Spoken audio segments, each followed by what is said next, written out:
भिवंडी महानगरपालिकेमध्ये आज महापौर पदासाठी निवडणूक पार पडणार आहे। या पार्श्वभूमीवर मागील 3 वर्षांपासून धूळ खात बंद पडलेलं महापौरांचं दालन पुन्हा एकदा खुलं करण्यात आलंय। नव्या महापौरांच्या स्वागतासाठी दालन पूर्णतः तयार करण्यात आलं असून निवडणुकीच्या पार्श्वभूमीवर पालिका प्रशासनानं आवश्यक तयारी पूर्ण केल्याची माहिती समोर आली आहे। चंद्रपूर महापालिका निवडणुकीत काँग्रेसकडे सर्वाधिक नगरसेवक असतानाही तिथे काँग्रेसच्या अंतर्गत वादामुळे भाजपनं ठाकरे सेनेच्या साथीनं सत्ता काबीज केली आहे। पण भिवंडीमध्ये त्याची परतफेड करण्याची तयारी आता काँग्रेसनं केल्याचं दिसतंय। भिवंडीमध्ये काँग्रेसकडे सर्वाधिक म्हणजे 30 नगरसेवक आहेत। सत्ता स्थापनेसाठी भाजपच्याच 9 नगरसेवकांना काँग्रेसनं सोबत घेतलंय। भाजपमधील 9 नगरसेवकांचा फुटीर गट काँग्रेस प्रणित भिवंडी सेक्युलर फ्रंट सोबत जातोय आणि या फुटीर गटाचं नेतृत्व ऐन निवडणुकीआधी भाजपात आलेले नारायण चौधरी करत असल्याची माहिती आहे।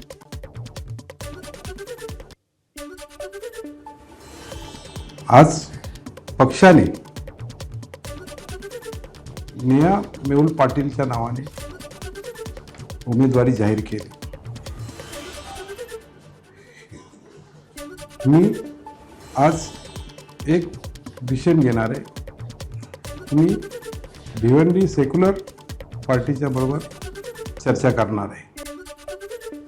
भिवंडीतील फुटीर गटाचे नेते नारायण चौधरींनी या संपूर्ण प्रकरणावर सविस्तर प्रतिक्रिया देणं टाळलंय। सर्व चित्र 20 तारखेला म्हणजेच उद्या स्पष्ट होईल असं नारायण चौधरी यांनी म्हटलंय।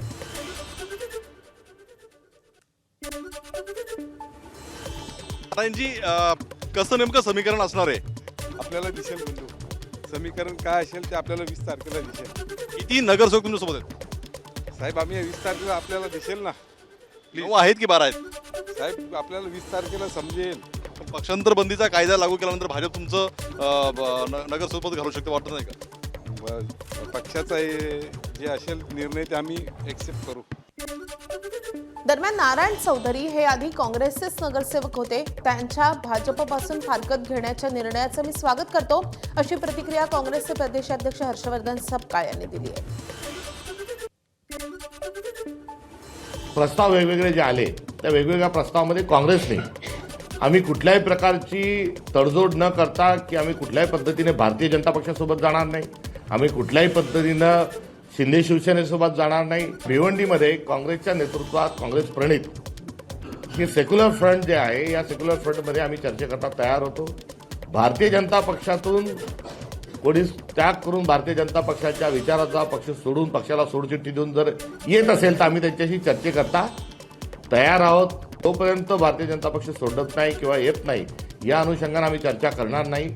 या भूमिकेला कुठेतरी 7 प्रतिसाद हा आम्हाला मिळाला आहे आणि नारायण चौधरी जे आहेत हे पहिले काँग्रेसचेच नगरसेवक होते। या पहिल्याच निवडणुकीत ते भारतीय जनता पक्षाच्या वतीनं ते उभे होते आणि त्यांनी त्यांचा स्वतंत्र एक गट त्या ठिकाणून त्यांनी वेगळा केला आहे आणि त्यांनी काल आम्ही भारतीय जनता पक्षापासून फारकत घेत आहोत असं सांगत असताना सेक्युलर फ्रंटमध्ये त्यांचा समावेश करण्याच्या अनुषंगाने त्यांनी घेतलेली जी भूमिका आहे त्या भूमिकेचं मी स्वागत करतो।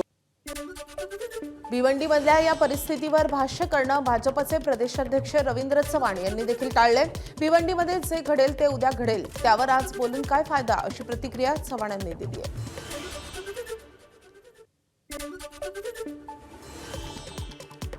जो फुटून जातो तो भाजपवाला नाही अशी प्रतिक्रिया मंत्री आशिष शेलारांनी भिवंडीतील राजकीय परिस्थितीवर दिलेली आहे।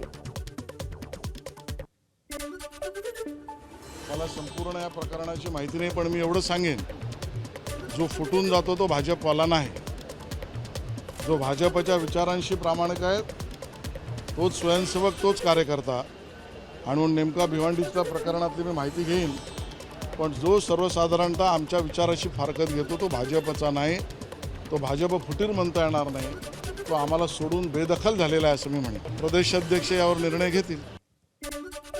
भिवंडीमध्ये शिवसेना सहकार्य करत नसल्याचा आरोप नारायण चौधरींनी केलाय। मात्र या आरोपांचं खंडन शिवसेना गटनेते मनोज काटेकर यांनी केलंय। भाजपमध्ये 2 गट पडल्यानं भाजपचा उमेदवार पळून गेला, त्याचं खापर आमच्यावर का फोडता असा सवाल काटेकर यांनी उपस्थित केलाय। आम्ही कॅम्प आत्ता 2-3 दिवसापूर्वी लावला आणि आमचे नगरसेवक ठिकाणी ठेवून दिले आणि त्यामध्ये आम्ही त्यांचे गटनेते संतोष शेट्टी यांची चर्चा करत होतो. त्यांचे एकत्र नगरसेवक न आल्यामुळे त्यांनी का आमच्यावर जर आरोप करत असतील तर ते आरोप पूर्ण निराधार चुकीचे आहेत. त्याचं मी खंडन करतो. ज्या प्रकारे त्यांनी जो निर्णय आता जाहीर केलेला आहे त्या आम्ही सेक्युलर फंडच्या बरोबर चाललेलो आहे तर भिवंडीचं दुर्दैव आहे. आणि शिवसेना पक्ष जो आहे ज्यांना शब्द दिला त्यांना शब्द पूर्ण करणारा आतापर्यंत भिवंडी शहराचा इतिहास आहे. आणि अशा प्रकारचं जर महापौर पदाचे उमेदवारच पळून जात असेल पक्षातून तर दुर्दैव आहे. वसई विरार परिसरातील प्रलंबित प्रश्न सोडवण्यासाठी वसई विरार जनशक्ती आघाडीची स्थापना करण्यात आली आहे. समाज उन्नती मंडळ हॉलमध्ये झालेल्या कार्यकर्ता मेळाव्यात पाणी टंचाई, घरांची कायदेशीर सुरक्षा, मूलभूत सुविधा, परिवहन, आरोग्य, शिक्षण, किनारपट्टी संरक्षण भिंत आणि पावसाळ्यातील पूरस्थिती या मुद्द्यांवर सविस्तर चर्चा झाली आहे. यावेळी केवळ निवडणुकांपुरतेच मर्यादित न राहता सातत्यानं जनआंदोलन उभारण्याचा निर्धार करण्यात आलाय. तसंच विविध संस्था आणि पक्षांच्या कार्यकर्त्यांच्या उपस्थितीत लोकशक्तीच्या माध्यमातून सरकार व महापालिकेवर दबाव आणण्याचा ठरावही यावेळी मंजूर करण्यात आला आहे. अजित पवारांच्या विमान अपघाताला 20हून अधिक दिवस झालेत. मात्र अजूनही याबाबतीत कोणताही ठोस अहवाल शासनाकडून आतापर्यंत आलेला नसून काल केंद्र शासनानं 27 फेब्रुवारीच्या आत अपघाताविषयीचा प्राथमिक अहवाल येणार असल्याचं सांगितलंय. तर यावरून एका महिन्याच्या आत पूर्ण होणारा प्राथमिक तपास होणार का याकडे सर्वांचं लक्ष लागून लागलंय. कॉकपिट व्हॉइस रेकॉर्डरचं मोठं नुकसान झाल्यामुळे कॉकपिटमधील शेवटचं संभाषण हे रिकव्हर करण्यात अडचणी निर्माण होत असल्याचं विमान वाहतूक मंत्रालयाने स्पष्ट केलं आहे. काही दिवसांपूर्वी अजित पवारांचा विमान अपघातात मृत्यू झालेला होता आणि या विमान अपघातानंतर पवार कुटुंबियांसह अनेक राजकीय नेत्यांकडून या घटनेची सखोल चौकशी करण्याची मागणी होती. यावर आता नागरी विमान वाहतूक मंत्रालयाकडून पुन्हा एकदा स्पष्टीकरण देण्यात आलंय. व्हीएसआर कंपनीचं विशेष ऑडिट नागरी विमान वाहतूक महासंचालनालयाकडून सुरू आहे. लवकरच हे ऑडिट पूर्ण होईल. तपासानंतर नियमानुसार कारवाई केली जाणार असल्याची माहिती समोर आली आहे. जोपर्यंत चौकशी पूर्ण होत नाही तोपर्यंत कोणत्याही तर्कवितर्कांना बळी न पडता चौकशी प्रक्रिया पार पडू द्यावी असं आवाहनही केंद्रीय विमान वाहतूक मंत्रालयानं केलेलं आहे. अजित पवारांच्या अपघातासंदर्भात आमदार रोहित पवार यांनी उपस्थित केलेल्या शंकांना आणि सवालांना सुप्रिया सुळेंनी पाठिंबा दिलाय. अजित पवारांच्या अपघाती निधनामुळे पवार कुटुंबातल्या मुलांमध्ये अस्वस्थता आहे. अपघातावर अनेकांकडून शंका उपस्थित करण्यात येत असून रोहित पवार यांनी काही महत्त्वाचे मुद्दे मांडलेत. दरम्यान सरकारनं रोहित पवारांच्या सुरक्षेची जबाबदारी घ्यावी अशी मागणी सुप्रिया सुळेंनी केली आहे. अर्थातच मला रोहितची काळजीच वाटते, कारण का रोहित अनेक मुद्दे मांडतोय आणि प्रसार माध्यमातून, वर्तमानपत्रातून आणि अनेक समाजातल्या लोकांकडून सातत्याने रोहितबद्दल किंवा ज्या रोहित भावना मांडतोय, जे फॅक्ट्स, नुसत्या भावना नाही, तो फॅक्ट्स देखील मांडतोय, डेटा दाखवतोय, त्याच्यामुळे अनेक लोकांना त्याची काळजी वाटते. मला असं वाटतं, मी महाराष्ट्र सरकारला विनंती करीन की आपण सगळ्यांनी ज्या पद्धतीने रोहित लढतोय त्याच्यामुळे रोहितला ही सिक्युरिटी द्यावी. त्याची सिक्युरिटी माननीय मुख्यमंत्र्यांनी रिव्ह्यू करावी. राज्यसभेच्या 37 जागांसाठी निवडणूक कार्यक्रम जाहीर झाला असून 16 मार्चला मतदानाची प्रक्रिया पार पडणार आहे. यात महाराष्ट्रातील 7 जागांचा देखील समावेश आहे. आता यावरून भाजपचे प्रवक्ते केशव उपाध्यायांनी महाविकास आघाडीवर निशाणा साधलाय. कुर्बानी देगा कोण असा सवाल उपाध्यायांनी उपस्थित केलाय. शरद पवारांनी पुन्हा राज्यसभेवर यावं यासाठी राऊत आग्रही आहेत. मात्र आता आदित्य ठाकरे त्या जागेवर ठाकरेंच्या शिवसेनेचा आग्रह धरून आहेत. काँग्रेसनं स्पष्ट अट घातलेली आहे की राज्यसभेला पवारांना पाठिंबा दिला तर विधान परिषदेला उद्धव ठाकरेंना नाही आणि त्यामुळे एकाची अडचण होणार असं उपाध्यायांनी या पोस्टमध्ये म्हटलंय. ते जाहीर केलंय की जर राज्यसभेला शरद पवारांना पाठिंबा दिला तर विधान परिषदेला उद्धव ठाकरेंना पाठिंबा देता येणार नाही. त्यामुळे या तथाकथित 2 मित्रांमध्ये आता कुर्बानी कोण देणार, राज्यसभेसाठी शरद पवार की विधान परिषदेसाठी उद्धव ठाकरे, हे पाहणं औत्सुक्याचं ठरेल. सावित्रीबाई फुले पुणे विद्यापीठातील खासदार अमोल कोल्हे यांच्या भाषणाला विरोध करण्यात आलाय. सकल विद्यार्थी समूहाकडून कोल्हेंच्या कार्यक्रमाला विरोध करण्यात आला असून कार्यक्रम रद्द करण्याची मागणी कुलगुरूंकडे करण्यात आली आहे. चुकीच्या पद्धतीनं कार्यक्रमाचं आयोजन केल्याचा दावा करत हे व्याख्यान रद्द करण्याची मागणी होती आहे. तर विद्यापीठातील विद्यार्थ्यांनीही कुलगुरूंना पत्र देत कार्यक्रम रद्द न करण्याची मागणी केली आहे. उद्या संध्याकाळी 4 वाजता अमोल कोल्हे यांचं शिवाजी महाराज जयंतीनिमित्त सावित्रीबाई फुले पुणे विद्यापीठात विशेष व्याख्यान आयोजित करण्यात आलं आहे. अन्न व औषध प्रशासन विभागातील लाचखोरी प्रकरणामध्ये मंत्री नरहरी झिरवळ यांचे खासगी सचिव रामदास गाडे यांच्यावर अखेर कारवाई झाली आहे. सचिव रामदास गाडे यांना अन्न व औषध प्रशासन विभागाकडून कार्यमुक्त करण्यात आले, पण त्यांच्या मूळ पशुवैद्यकीय विभागात पाठवण्याचे मंत्री झिरवळ यांनी आदेश दिलेत. मंत्रालयात लाच घेतल्याचा रामदास गाडे यांच्यावर गंभीर आरोप आहे.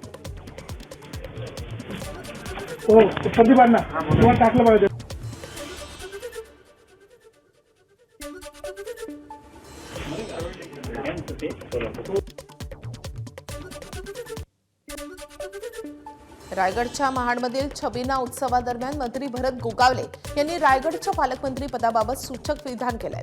माझ्या कार्यकर्त्यांनी श्री वीरेश्वर महाराजांना साकडं घातलं असून देवाच्या मनात आलं तेही मिळेल असं गोगावलेंनी म्हटलंय. गेली 5 वर्ष पद हुलकावणी देत असलं तरी आपण अद्याप आशावादी असल्याचे गोगावले यांनी स्पष्ट केलंय. वीरेश्वर महाराजांकडे आता साकडं घातले सगळ्या माझ्या भक्तांनी, माझ्या कार्यकर्त्यांनी की भरत शेठला पालकमंत्रीपद मिळावं असं वीरेश्वर महाराजांजवळ साकडं घातलंय त्यांनी. म्हणजे लवकर होऊ शकते. बघू आता देवाच्या मनात आल्यावरती काय नाही होणार. आता मार्ग मोकळे आहेत, आता व्हायला काहीच प्रॉब्लेम नाही. बहुतेक दिसत आहेत तसे. सातारा जिल्हा परिषदेमध्ये भाजपचे सर्वात जास्त 27 सदस्य निवडून आले असून एक अपक्ष भाजपसोबत आहे आणि त्यामुळे सातारा जिल्हा परिषदेचा अध्यक्ष भाजपचाच होईल यासाठी प्रयत्न सुरू असल्याचं मंत्री जयकुमार गोरेंनी सांगितलंय. साताऱ्यामध्ये महायुती म्हणूनच पुढे जाणार आहोत, मात्र तसं न घडल्यास सर्व पर्याय खुले असल्याचे जयकुमार गोरेंनी म्हटलंय. साताऱ्यामध्ये भाजपला बाजूला ठेवून शिवसेनेचे मंत्री शंभूराज देसाई आणि राष्ट्रवादीचे मंत्री मकरंद पाटील यांनी जिल्हा परिषदेमध्ये सत्ता स्थापनेसाठी हालचाली सुरू केल्या आहेत आणि त्यामुळे सातारा जिल्हा परिषदेमध्ये नवं समीकरण पाहायला मिळणार अशी चर्चा सध्या सुरू झाली आहे. सोलापूर जिल्ह्यात पंचायत समिती सभापती निवडीच्या पार्श्वभूमीवर राजकीय हालचालींना वेग आलाय. मुख्यमंत्री देवेंद्र फडणवीसांच्या नेतृत्वावर विश्वास दाखवत जिल्ह्यातील 11 पैकी 9 ठिकाणी भाजपचे सभापती होतील असा दावा पालकमंत्री जयकुमार गोरेंनी केलाय. सांगोला आणि माळशिरस येथेही सत्ता स्थापनेसाठी प्रयत्न सुरू असून सर्व 11 पंचायत समित्यांवर महायुतीची सत्ता आणण्याचे संकेतही जयकुमार गोरेंनी दिले. 11 पैकी 9 ठिकाणी भारतीय जनता पक्षाचा सभापती होईल. 10व्या ठिकाणी पण भारतीय जनता पक्षाचा सभापती होण्याची शक्यता आहे आणि फक्त एक ठिकाण असं आहे की ज्या ठिकाणी थोडी अजून साशक्ता आहे. तर आमचा तर प्रयत्न राहील की सगळ्या ठिकाणी भारतीय जनता पक्षाचे सभापती व्हावेत की जेणेकरून भारतीय जनता पक्षाच्या नेतृत्वाखाली या भागातल्या गावखेड्यांचा विकास होईल. मनसेच्या राज्य पातळीवरच्या सर्व पदाधिकाऱ्यांची आज बैठक होणार आहे. मुंबईच्या वांद्र्यातल्या रंगशारदा सभागृहात आज सकाळी 10 वाजता मनसे अध्यक्ष राज ठाकरे यांच्या प्रमुख उपस्थितीत ही बैठक पार पडेल. या बैठकीला मनसेचे महाराष्ट्रातील सर्व नेते, सरचिटणीस, सचिव, उपाध्यक्ष, जिल्हाध्यक्ष, उपजिल्हाध्यक्ष, तालुकाध्यक्ष, उपतालुकाध्यक्ष, शहर अध्यक्ष, उपशहर अध्यक्ष यांची महत्त्वाची बैठक आयोजित करण्यात आली आहे. एबीपी माझा, उघडा डोळे बघा नीट.